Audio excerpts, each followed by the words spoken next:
So the last part of our defined benefit pension section is going to concentrate on the public sector schemes, and these covered 7 different schemes covering local government, emergency services and the armed forces pension schemes basically. And it also covers ones that are run by local and or central governments. There's some quasi-public sector schemes out there as well, which we don't go into, but things like denationalised firms such as British Coal, British Steel, British Gas, which essentially were public sector schemes but have now moved into the private sector. One thing to remember with all these public sector schemes is that as a member of one of them, you belong to a transfer club for members who change jobs within the public sector. In other words, if you are a teacher and you move to be a nurse, then generally speaking, you can transfer your pensions from one fund to another. The schemes are largely superior to those that are in the private sector, and I think that's fair to say. They're often known as the gold-plated pension schemes, the public sectors, and they certainly offer benefits that are hard to match elsewhere.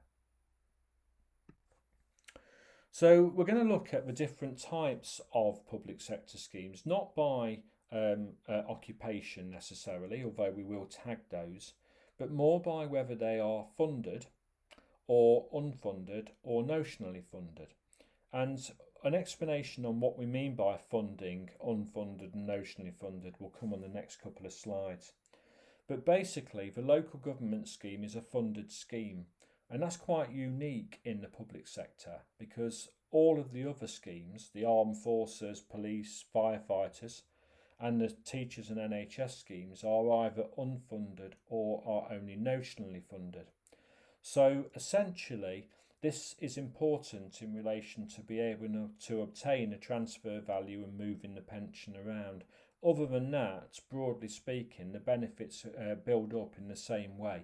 So let's have a look specifically at what is meant by these definitions. So first up, the funding schemes, so the local government scheme as it is. It's the only one where essentially the contributions made by the employees are essentially invested in a fund. There is actually a pot like there would be in everything we've explained to this point. The teachers and NHS schemes are notionally funded, which basically means that the contributions taken from teachers and NHS are passed essentially over to the exchequer, but there isn't essentially a fund that is there to support this. They are essentially invested into government borrowing and gilts. The other 4 funds are essentially unfunded, which basically means that there's no contributions essentially taken, well, there are taken from wages, but they don't go anywhere. Essentially, they pass straight over to those people that are taking their benefits out of these schemes. In other words, those that are working pay the pensions of those that have retired. The key thing to learn from this is that only the funded scheme, i.e. the local government pension scheme, is able to be transferred to a private scheme. You cannot transfer your benefits from a teacher's, NHS or any of the unfunded schemes that apply. The accrual rates vary from scheme to scheme, although they only subtly vary. The vast majority of these are 80th schemes unless you're in senior management. We mentioned the transfer club there, which of course only applies to public sector schemes.